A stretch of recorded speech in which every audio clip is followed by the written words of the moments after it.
আমার আজকের অতিথি এবি পার্টির সাধারণ সম্পাদক ব্যারিস্টার আসাদুজ্জামান ফুয়াদ। স্বাগত জানাচ্ছি আপনাদের দুজনকেই। আমি যেটি নিয়ে এখন তুমুল আলোচনা হচ্ছে সেটি নিয়েই শুরু করি। জানতে চাই যে সেনাবাহিনীর কাজের বাইরে সেনাবাহিনীকে 5ই আগস্টও আমরা দেখেছি সব রাজনৈতিক দলগুলোকে ডেকেছে, তখন রাজনৈতিক দলগুলোর সাথে বৈঠক করেছে এবং সেনাপ্রধান সেই 5ই আগস্টের বৈঠকের পরে তিনি বলেছিলেন যে আমি দায়িত্ব নিচ্ছি, আমার প্রতি আস্থা রাখুন। সেনাবাহিনীর পক্ষ থেকে যেভাবে ডেকে নিয়ে যাওয়া হলো বা তারা গেলেন, মিটিং হলো, সেটি যেভাবে হাসান আব্দুল্লাহ প্রকাশ করলেন, এই পুরো বিষয়টাকে কিভাবে দেখছেন?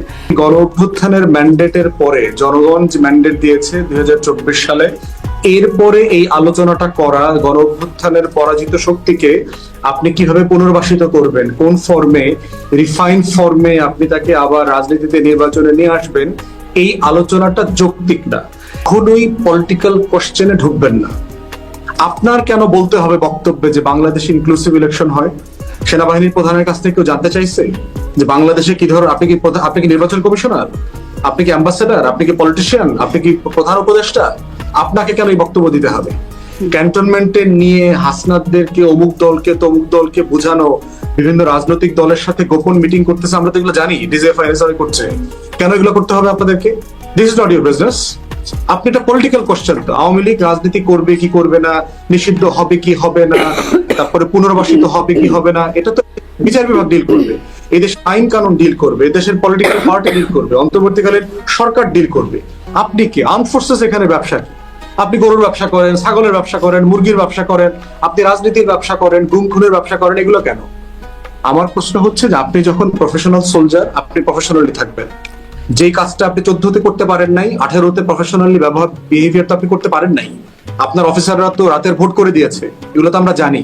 আপনারা কর্নেল মেজরদেরকে 50 লাখ 1 কোটি টাকা করে দিচ্ছেন, গাড়ি বাড়ি দিচ্ছেন, এইসব বদমাইশি তো আপনারা করছেন। তাহলে আপনার ক্ষমা তো চান না জাতির কাছে এখনো? তো এই বাস্তবতায় যখন নতুন পরিবর্তিত পরিস্থিতিতেও আমরা দেখতে পাচ্ছি যে আমাদের আর্ম ফোর্সেস আবারও পলিটিক্স ইন্টারফিয়ার করছে, আমাদের গোয়েন্দা সংস্থাগুলো আবারও ডেকে ডেকে থ্রেট দিচ্ছে, এইটা মানতে হবে, সেটা মানতে হবে, ওইটা করতে হবে, সেটা করতে হবে, আওয়ামী লীগ সাপেক্ষে, তাহলে এটা তো সিরিয়াস কনসার্নিং ব্যাপার।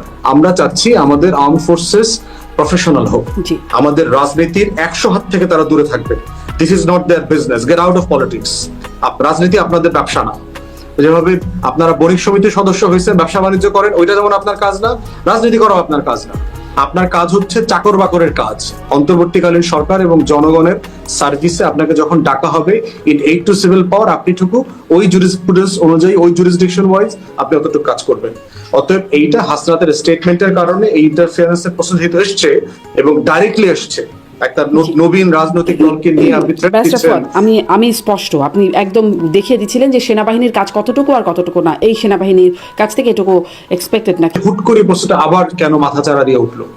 মাথাচাড়া দিয়ে উঠেছে কারণ হচ্ছে দিল্লির পক্ষ থেকে যে বক্তব্যগুলো আসছে, বাংলাদেশের কিছু কিছু কোয়ার্টারও ঠিক একই ভাষা, একই শব্দে কথা বলছে। দিল্লি কি বলছে দেখেন, দিল্লির ফরেন মিনিস্ট্রি গত কদিন আগে বললো যে বাংলাদেশে নির্বাচিত সরকার না আসা পর্যন্ত স্থিতিশীলতা আসবে না, ভারত সরকারের সাথে সম্পর্ক উন্নয়ন ঠিক আগের মতো হবে না, এরকম বহু কথা বলছে। ইন্ডিয়ার সেনাবাহিনীর প্রধান একই কথা বলছেন। ঠিক একই কথাগুলো দেখবেন ইনক্লুসিভ নির্বাচনের নামে বাংলাদেশে আওয়ামী লীগকে পুনর্বাসন করবার রাজনীতির কথা কিছু কিছু রাজনৈতিক দলের নেতারা বলছেন, বাংলাদেশের সুশীল সমাজের অনেকে বলছেন, এবং বাংলাদেশের আর্মড ফোর্সেস এর সিনিয়র লিডারশিপরা এই কথাগুলো বলছে। এবং বারবার আমাদেরকে বলা হচ্ছে যে inclusive election, inclusive election. Inclusive ইলেকশনের মানেটা কি? আওয়ামী লীগকে নিয়ে নির্বাচন করতে হবে, আদারওয়াইজ কোনো নির্বাচন গ্রহণযোগ্য হবে না। তো যেই সশস্ত্র বাহিনী এবং তাদের সিনিয়র জেনারেলরা 2014 সালে কি ইনক্লুসিভ নির্বাচনের অর্থটা জানতেন না? 2018 সালে জানতেন না? 2024 সালে জানতেন না? তখন বলেন নাই কেন? এখন কেন বলছেন? কেন আপনাদের আওয়ামী লীগ প্রশ্নে আপনাকে ইন্টারফেয়ার করতে হচ্ছে? তখন তো বলেন নাই অনেক কিছুই, আপনারাও এই সময় এভাবে করে কথা বলতে পারেন নাই।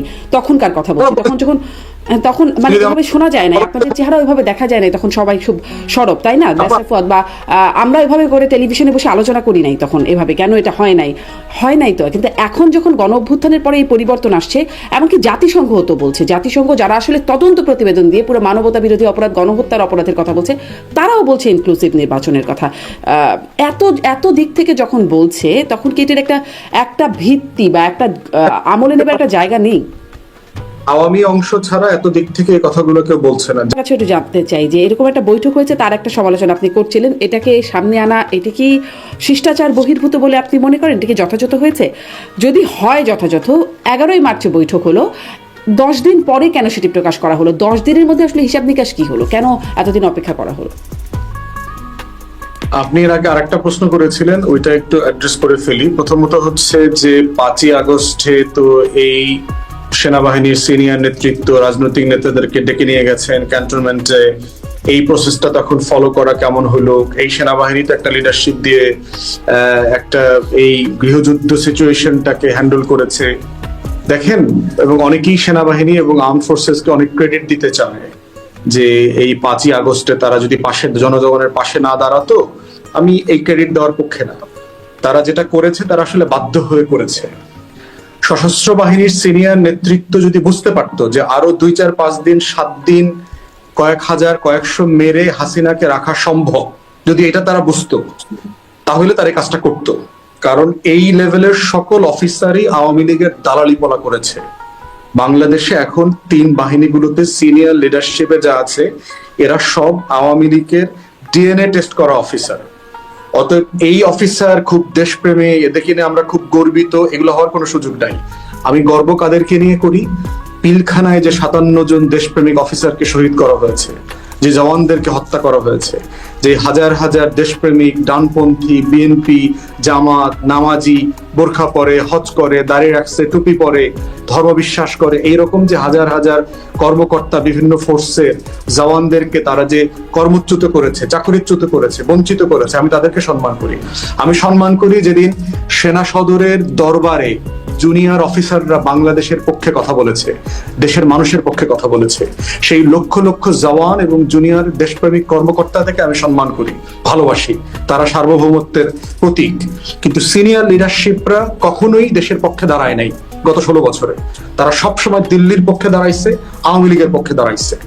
এবং দ্বিতীয় যে কারণে তারা জনগণের পাশে আসছে, এই সিনিয়র লিডারশিপরা বুঝছে দরবারের মিটিং এর পরে যে এরপরেও যদি আমরা হাসিনার পক্ষে থাকি, প্রত্যেকটা ফোর্সে কু হয়ে যাবে, ব্যাপক পরিমাণে কু হবে, ক্যান্টনমেন্ট গুলো উল্টাপাল্টা হয়ে যাবে এবং এই সিনিয়র লিডারশিপের অনেকেরই লাশ খুঁজে পাওয়া যাবে না। অতএব সেই ভয়ে তারা বাধ্য হয়ে এই বাস্তবতা এসছে, এই শর্তে যে কোনো না একটা সিচুয়েশন ক্রিয়েট করবে তারা এট সাম পয়েন্ট, এবং এই সিচুয়েশনের মধ্য দিয়ে চুপ্পুকে সামনে রেখে হাসিনাকে, আওয়ামী লীগকে কোনো না কোনো ফর্মে রাজনীতি ফেরায় নিয়ে আসে। এবং এই কথাটা আমি 5ই আগস্টে আমার বক্তব্যে আমি নিজে বলেছি যে গত বছর যখন হাসিনা পালিয়ে চলে গেছে, যে চুপ্পু এবং সেনাবাহিনীর সদস্যরা, সিনিয়র লিডারশিপ, আমি যখন আর্মড ফোর্সেস বলি, আমি আসলে ওই উপরের দিকের অফিসারগুলোকে মিন করি আর কি, যে তারা মিলে আসলে কি চক্রান্ত করছে। এবং আজকে 7 মাস পরে হুবহু তার প্রতিফলন এখানে ঘটেছে, আমরা দেখতে পাচ্ছি। তো এই বাস্তবতায় আমাদেরকে বুঝতে হবে যে কাকে কখন কতটুকু ক্রেডিট আমি দিব। আমি এই আর্ম ফোর্সেস নিয়ে গর্বিত না। এই আর্ম ফোর্সেস গত 16 বছর আমার পক্ষে দাঁড়ায় নাই, আমার জীবন, আমার জান মালের নিরাপত্তা দেয় নাই। সে আমার বুকে গুলি চালাইছে, সে হেলেন আপাদেরকে মারছে, বাড়িতে থাকতে দেয় নাই, উঠায় নিয়ে গেছে, রিমান্ডে নিচ্ছে, হাজারে হাজারে মিথ্যা মামলা দিচ্ছে। তো এই 111 এর পরের যে সেনাবাহিনী, পিলখানা গণহত্যার পরের যে আমাদের সশস্ত্র বাহিনী, এই সশস্ত্র বাহিনী কম্প্রোমাইজড সশস্ত্র বাহিনী। এরা জেনারেল হওয়ার জন্য, প্রধান হওয়ার জন্য বাহিনীর দিল্লিতে গিয়ে ইন্ডিয়ান হাই কমিশনে গিয়ে দালালি করতো, লবি করতো। অতএব তাদের প্রতি আমার সম্মান শ্রদ্ধা ন্যূনতম নাই। এবং দেশবাসীকে মাথায় রাখতে হবে যে বাংলাদেশের স্বাধীনতা সার্বভৌমত্বের প্রতি হচ্ছে আমার জুনিয়র অফিসাররা, দেশপ্রেমিক অফিসাররা। তাহলে তখন আপনারা কেন, মানে তখন অভ্যুত্থানে একদম গরম গরম অভ্যুত্থান, গরম গরম বিপ্লব, তারপরেই কেন এই বিষয়ে কোনো ব্যবস্থা হলো না? মানে সেনাবাহিনীর প্রতি এখন যে অভিযোগের কথা বলছেন, শুধু আপনি না, হাসনাত আব্দুল্লাহ বলছেন বা আসিফ মাহমুদও বলছেন যে সেদিন বুকে পাথর চেপে ডক্টর ইউনূসকে মেনে নিয়েছিলেন সেনাপ্রধান। এই কথাগুলো এতদিন পরে এসে কেন বলা হচ্ছে? দেখেন, একটা প্রত্যাশা ছিল যে হয়তোবা সিনিয়র নেতৃত্ব লেসন নিয়েছেন, গণ অভ্যুত্থানের পক্ষে ছিলেন, থাকবেন। তারা আশা করেছিলেন যে আওয়ামী লীগ প্রশ্নটা তারা দিল্লির প্রেসক্রিপশনে চাপিয়ে দেবার চেষ্টা করবেন না। তারা গণহত্যা, মানবতা বিরোধী অপরাধ, মানবাধিকার লঙ্ঘনে জড়িত কর্মকর্তাদেরকে দেশ ছেড়ে পালানোর সুযোগ করে দেবেন না, বিচারের মুখোমুখি হওয়া থেকে বাধা দেবেন না, আয়নাঘরকে এক্সপোজ করা থেকে তারা ডিলে করবেন না। এই আশাবাদগুলো ছিল। কিন্তু 7 মাস পরে এসে দেখা যাচ্ছে যে এই আর্ম ফোর্সেসের সিনিয়র লিডারশিপ আমাদের ডিজিএফআই এনএসআই এর খাইসলত চরিত্র গত 16 বছরের বদমাইশি থেকে ন্যূনতম পরিবর্তন হয়নি। তারা এখনো বাংলাদেশের পক্ষে নাই। তারা এখনো তাদের প্রত্যেকটা শব্দ ভাষা দেখেন দিল্লির ল্যাঙ্গুয়েজে তারা কথা বলছে। অতএব সেইটা হচ্ছে অ্যালার্মিং আমাদের জন্য। এবং আমরা ডিজিএফআই এর তো সরাসরি ভিকটিম, এনএসআই এর সরাসরি ভিকটিম। আমাদেরকে গত বছরের পর বছর যে পরিমাণ হেনস্থা করছে, বাসায় থাকতে দেয় নাই, কন্টিনিউ সার্ভেলেন্স, মনিটর করা, মানে হেন কোনো অন্যায় নাই, ট্রমা নাই যেটার মধ্যে আমাদেরকে তারা ফেলে নাই। এবং এই যে আমাদের দলের আপনার রেজিস্ট্রেশন দেয় নাই, আমাদেরকে নেগোসিয়েশন করতে বলতেছে যে আওয়ামী লীগের সাথে এই নির্বাচনে যাইতেছে, 24-এর নির্বাচনে গেলে টাকা দিবে, সিট দিবে, মন্ত্রিত্ব দিবে, তারপরে নিবন্ধন ফিরায় দিবে। এগুলো কারা করছে? এই ভুয়া সুয়া 2 নম্বর দল। এরকম অফার কি এখনো আপনাদেরকে দিচ্ছে, মানে এখন এসে আপনাদেরকে দিচ্ছে? এখন তো ধরেন এখন পর্যন্ত আমাদেরকে কেউ অ্যাপ্রোচ করে নাই। আপনাদের সাথে কোনো বৈঠক হয়েছে, মানে হাসনাত আব্দুল্লাহ বা অন্যান্য দলের সাথে যেমন হয়েছে? না, আমাদের সাথে ডিজিএফআই কোনো মিটিং হয়নি। তো যেটা হয়েছে যে আপনার এই ডিজিএফআই এনএসআই যেগুলো করে, এগুলোর তো আমরা ফার্স্ট হ্যান্ড ভিকটিম। আমরা তো এগুলো এক্সপেরিয়েন্স করেছি গত 16 বছর। তো ব্যারিস্টার ফুয়াদ, কি মনে হয় আপনাদের সাথে, মানে এবি পার্টির সাথে হলো না, বিএনপির সাথে হলো না, হাসনাত আব্দুল্লাহদের সাথেই কেন হলো? এবং হাসনাত আব্দুল্লাহদের মধ্যে থেকে শুধু হাসনাত আব্দুল্লাহ এবং সেই 2 জন, তাদের সাথেই কেন বৈঠকটা হলো? আর কোন কোন রাজনৈতিক দলের সাথে হয়েছে জানেন? ওইটা ধরেন আমি অনেক কিছু জানি, কিন্তু আমি তো আপনাকে পাবলিকলি এগুলো বলতে পারবো না। কারণ হচ্ছে যেগুলো হাসনাত আব্দুল্লাহ পাবলিকলি বলে দিলেন, পাবলিকলি বললে সমস্যা? একটা দলের নেতা সে বলেছে, এটা আমরা এখন রেফার করতে পারবো। কিন্তু অন্য কোন দলের কারোর সাথে কোথাও মিটিং হচ্ছে কিনা এগুলো তো আমরা জানি, খোঁজ খবর পাইতো, কিন্তু এগুলো তো আমরা বলতে পারছি না আপনাকে, যেহেতু এগুলো পাবলিক করা হয়নি। যেহেতু আমাদের গত বছরগুলোর এক্সপিরিয়েন্সে আমরা জানি যে এগুলো হয়, এগুলো হয়েছে।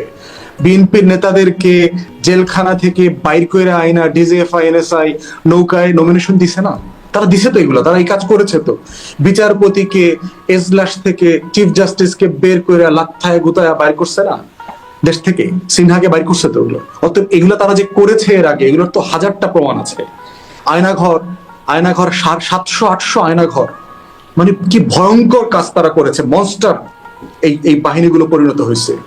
তো সেই জায়গাতে গুরুত্বপূর্ণ জায়গা হচ্ছে যে এখন কার সাথে মিটিং হয়েছে বা না হয়েছে, প্রশ্ন হচ্ছে মিটিং এর মাধ্যমে কি বলার চেষ্টা করা হচ্ছে। এইটা হলো দেশের জন্য বেশি ভয়ঙ্কর, যে এমন একটা পরাজিত শক্তিকে পুনর্বাসনের জন্য প্রেসার ক্রিয়েট করা হচ্ছে, যেই প্রশ্নটা হচ্ছে রাজনৈতিক প্রশ্ন, পলিটিক্যাল কোশ্চেন। এইটা আমাদের গোয়েন্দা সংস্থা, আমাদের আর্ম ফোর্সেস করতে পারে না, বলতে পারে না। এই পলিটিক্যাল কোশ্চেনটা পলিটিক্যাল পার্টি এবং পলিটিক্যাল লিডাররা ডিল করবে, পাবলিকলি ডিল করবে, ওপেন ডিসকাশনের মাধ্যমে ডিল করবে। যেভাবে আপনার শোতে এসে আমি বলেছি যে আওয়ামী লীগ প্রশ্ন কিভাবে ডিল করতে হবে, আমি পুরো রোড ম্যাপ বলে দিয়েছি। এখন এই রোড ম্যাপে যদি জনগণ একমত হয়, সে রোড ম্যাপ ফলো করবে, না হইলে আমি তো এটা নিয়ে যুদ্ধ করবো না, আমি তো মারামারি করতে নামবো না। কিন্তু পলিটিক্যাল কোশ্চেন পলিটিক্যালি ডিল করতে হবে। এইটা ওই উত্তর পাড়াতে অথবা কচু খেতে বসে সিদ্ধান্ত নেওয়া যাবে না। এইটা হচ্ছে আমার বটম লাইন। নির্বাচন সামনে, ধরুন যদি ডিসেম্বরে নির্বাচন হয়, এর আগে তো এটাকে ডিল করার প্রয়োজন আছে। মানে সেটা পলিটিক্যাল পার্টি করবে, সেটা ডিজিএফআই করবে কেন, সেটা ক্যান্টনমেন্ট করবে কেন? কিন্তু পলিটিক্যাল পার্টিগুলো তো এটা নিয়ে কোনো ঐকমতে যাচ্ছে না, বিএনপি কোনো মতামত দিতে চায় না বিষয়ে। আপনি আলাদা সমালোচনা করেন, সেটা নিয়ে আপনি আমাদেরকে আলাদা প্রশ্ন করেন, সে ব্যাপারে আমার কোনো সমস্যা নাই। কিন্তু ক্যান্টনমেন্টের কোনো রোল থাকতে পারবে না পলিটিক্সে। This is the bottom line. সেনাবাহিনী প্রজাতন্ত্রের কর্মচারী, শুধুমাত্র চাকর বাকরকে যখন রাষ্ট্র ডাকবে আমার জীবন বাঁচাইতে, স্থলবন্দর, আমার জল, আমার আকাশ সীমা, আমার এই সাগর বাঁচানোর জন্য, তখন সে ফাইট করতে আসবে, জীবন দিতে আসবে। তার আর কোনো কাজ নাই। আমরা পাকিস্তানের এক্সাম্পল দেখেছি, টার্কিতে দেখেছি, মিশরে দেখেছি। এই প্রত্যেকটা রাষ্ট্র গণতান্ত্রিক হইতে পারে নাই শুধুমাত্র আর্ম ফোর্সেস ইন্টারফারেন্সের কারণে। 1-2 বছর থেকে না, 77 বছরে পাকিস্তানে একটা ডেমোক্রেটিক ট্রানজিশন হয় নাই, যেই সরকারটা 5 বছর নির্বাচিত হয়ে ক্ষমতায় ছিল, সেনাবাহিনীর কারণে পারে নাই। এবং যে ইন্ডিয়ান আপনার একাডেমিক এবং কংগ্রেসের পলিটিশিয়ান আছে আপনার ডক্টর শশী থারুর, তার একটা বিখ্যাত কথা আছে পাকিস্তান সম্পর্কে, যেটা আমাদের ক্ষেত্রেও মাঝে মধ্যে প্রযোজ্য হয়। সেটা হচ্ছে পৃথিবীতে প্রত্যেকটা রাষ্ট্রে একটা করে সেনাবাহিনী থাকে, আর পাকিস্তান সেনাবাহিনীর একটা রাষ্ট্র আছে। এটা ফান্ডামেন্টালি ডিফারেন্ট জায়গা। আপনি কখন কর্মচারী আর আপনি কখন জমিদার, এটা আপনার আচরণ দ্বারা প্রমাণিত হতে হবে। আমরা এই ফোর্সেসের বিপক্ষের মানুষ না। আমরা চাই এই ফোর্সেসটা আমার গণতান্ত্রিক আকাঙ্ক্ষার সাথে সামঞ্জস্যপূর্ণ হইতে হবে। তার আচরণটা এমন হইতে হবে যেটা আমার মুক্তির লড়াইয়ের সাথে যায়, যেটা আমার 71-এর স্বাধীনতা যুদ্ধের লড়াইয়ের সাথে যায়, এবং তাদের যারা পূর্বপুরুষ ছিল তাদের জীবন থেকে তাদের শেখা দরকার। এই মুক্তির লড়াইতে নেতৃত্ব দিয়েছিল কারা? প্রত্যেকটা সেক্টর কমান্ডার তো আর্ম ফোর্সেস ছিলেন, প্রত্যেকটা ডেপুটি সেক্টর কমান্ডার যারা এই আমাদের সাধারণ মানুষদেরকে ট্রেন করেছেন তারা তো মিলিটারি অফিসার ছিলেন। এই যে একটা গ্লোরিয়াস কন্ট্রিবিউশন তাদের এই জাতির ক্রিটিক্যাল টাইমগুলোতে, তারা এসে তারপরে কি করলেন 1/11-এর পর থেকে? কন্টিনিউয়াসলি নিজেদেরকে অসম্মানিত করা, মর্যাদা হানি করা, নিজেদের ভিতরে নিজেদের শত্রু খুঁজে বের করা, নিজেদের মধ্যে নিজেদের খুন খারাপের ব্যবস্থা করা, ব্যবসা বাণিজ্য কংগ্লোমারেট করেছে। দেশের সবচেয়ে বড় কর্পোরেশনের নাম হলো আমাদের আর্ম ফোর্সেস। হেন কোনো ব্যবসা নাই, সে করে না। ব্যবসা করবেন কেন আপনি? যেই দিল্লির গোলামি করেন সেই দিল্লিতেও তো আমাদের ওখানকার আর্ম ফোর্সেসরা ব্যবসা করেন। তাহলে আমরা চাচ্ছি আমাদের আর্ম ফোর্সেসটা প্রফেশনাল হবে, এটাই। এবং আমি যে শত শত অফিসারদেরকে চিনি, রিটায়ার্ড আপনার আর্মড ফোর্সেস অফিসার, কারণ আমি রাওয়াতে বহু ইভেন্টে তাদের প্রোগ্রামে বিভিন্ন সময় গিয়েছি, চাই তারা সবাই চায় তার ফোর্সটা প্রফেশনাল হোক, তার ফোর্সটা জেনুইনলি বাংলাদেশের গণতান্ত্রিক যে আকাঙ্ক্ষা আছে জনগণের পক্ষে শক্তি হোক। এটা তো আমরা দেখতে পাচ্ছি না। ক্যান্টনমেন্টের এই ঘটনাগুলোতে এগুলো আমাদেরকে মানে হতাশ করছে যে 24-এর গণ অভ্যুত্থানের পরে তো এই চরিত্র থেকে আমরা বেরিয়ে আসতে যাচ্ছি। ব্যারিস্টার ফুয়াদের কাছ থেকে যেই প্রশ্নটি, একটা প্রশ্ন রয়ে গেল যে সেই 11 মার্চের ঘটনা, হাসনাত আব্দুল্লাহর সাথে এই বৈঠক বা আলাপচারিতা প্রকাশিত হলো এই 10 দিন পরে বা 9-10 দিন পরে। এতদিন কি হিসাব, তার মধ্যে আবার কোনো হিসাব নিকাশ হলো কিনা, এতদিন পরে কেন এই বিষয়টি সামনে আসলো? প্রথম কথা হচ্ছে, আপনি আগে জিজ্ঞেস করেছিলেন যে কেন তাদেরকে ডেকেছে, অন্যদেরকে ডেকেছে অথবা এরকম মিটিং, যেমন ধরেন আমাদেরকে ডাকে নাই, কোন গোয়েন্দা সংস্থা আমাদেরকে ডাকে নাই, আমাদের সাথে কোনো মিটিং হয়নি। এবং এটা আমি দায়িত্ব নিয়ে বলছি, গোপনে প্রকাশ্যে কোনো মিটিং হয়নি ক্যান্টনমেন্টের মধ্যে আমাদের। তো এখন তাদেরকে ডেকেছে কেন? কারণ ছাত্রদের নেতৃত্বে গণ অভ্যুত্থান হয়েছে, একটা বিশাল হাইপ আছে সারা দেশে, তরুণ জনসংগোষ্ঠী আপনার প্রায় 65%, 3.5 কোটি মতো ভোটার আছে যারা কখনো ভোট দেয় নাই। এই বিশাল জনগোষ্ঠীর একটা মানে টু সাম এক্সটেন্ট একটা রিপ্রেজেন্টেশন তো এনসিপির মধ্যে আছে। এটা একদম টোটাল রিপ্রেজেন্টেশন সেটা বলবার সুযোগ নাই, বাট একটা রিপ্রেজেন্টেশন তো এখানে আছে। তো সেই হাইপের জায়গা থেকে তারা বোধ করছে যে তাদের সাথে এনগেজ হওয়া দরকার। আর দ্বিতীয়ত হচ্ছে, এত শক্তভাবে আওয়ামী লীগ প্রশ্নের ব্যাপারে অন্য কোনো রাজনৈতিক দল পজিশন নেয় নেই। এটা আপনি বড় দলগুলো যাদের কথাই বলেন তারা হ্যাঁ বলছে জনগণ যদি বিচার করে, জনগণ যদি চায়, ফ্যাসিবাদী দল তো থাকতে পারে না, এরকম দেখবেন যে পেরিফেরিয়াল কিছু ফেক কথাবার্তা বলেছে। এবং কিন্তু এনসিপি নাগরিক কমিটির নেতৃবৃন্দরা কনসিস্টেন্টলি আওয়ামী লীগ প্রশ্নে তাদের ভেরি পজিশনটা খুব ক্লিয়ার যে তারা তাদেরকে রাজনীতি করতে দিতে চায় না, এটা তার পজিশন শুরু থেকে। অতএব যেহেতু ইনক্লুসিভ নির্বাচনের আলোচনা এখানে আছে, সেই জায়গাতে এখন তারা বোধ করতেছে তাহলে আর কাকে রাজি করাইলে আওয়ামী লীগকে আনা যায় এবং কি কি শর্তে আনা যায়। তারা হয়তো মনে করছে যে বাকিদেরকে মোটামুটি তো ম্যানেজ করে ফেলছি, এখন শুধু এনসিপি বাকি আছে, এনসিপি ম্যানেজ করতে পারলেই মোটামুটি আওয়ামী লীগের খতনা টতনা করে টোরে আইনা নতুন মুসলমান বানায়া নির্বাচনে দিয়ে দিবে। তো সেই হিসাবে হয়তো তারা বোধ করেছে। এখন 11 তারিখের মিটিং 21 তারিখে আমরা জানলাম কেন। এখন মাঝখানে দেখবেন আমাদের প্রধান উপদেষ্টার সাথে সেনা প্রধানের একটা মিটিং হয়েছে, একটা ছবি আসছে। ওই ছবিটা বের হওয়ার পরে প্রধান উপদেষ্টা বললেন যে কোনো রাজনৈতিক দল নিষিদ্ধ করবার কোনো পরিকল্পনা অন্তর্বর্তীকালীন সরকারের নাই। তাহলে এগুলো সবগুলো পরে আমি যেটা ধারণা করছি, আমার যেটা মানে সিক্স সেন্স বলছে, সেটা হচ্ছে যে ইনক্লুসিভ নির্বাচনের প্রেসার আছে, তো সেটা করতে বাধা কোথায়? সেটা করতে একমাত্র বাধা হচ্ছে হয়তো এনসিপি। তাহলে ঠিক আছে, দুই পক্ষ হয়তো আলোচনা করেছে, তাহলে ঠিক আছে আপনারা এনসিপি নেতৃবৃন্দকে ডাকেন, বসেন, কথা বলেন। তাহলে যদি আমরা কোন রাজনৈতিক দল নিষিদ্ধ করতে না চাই, আবার তারা যদি চায়, তাহলে রাজপথে সরকার এবং ছাত্রদের ভিতরে একটা মুখোমুখি অবস্থান তৈরি হবে। তো তাহলে হয়তো সেনাপ্রধান বলে থাকতে পারে যে ঠিক আছে তাহলে আমি ডিজিএফআই কে দিয়ে ডাকায়া বোঝানোর চেষ্টা করি এই সিচুয়েশন। এবং দেখবেন যে হাসনাতের স্টেটমেন্টে আসছে, তুমি বুঝো না, তোমরা ইয়াং, আমাদের অভিজ্ঞতা 40 বছর ধরে এইসব কাজ করতেছি, সো এইটা সেটা এগুলো বোঝানোর চেষ্টা করছে। তো সেই জায়গা থেকে আমি ধারণা করছি যে ওই মিটিং এর একটা ফলশ্রুতি, একমত হওয়া দ্বিমত হওয়ার একটা জায়গা থেকে এই ঘটনাগুলো ঘটেছে।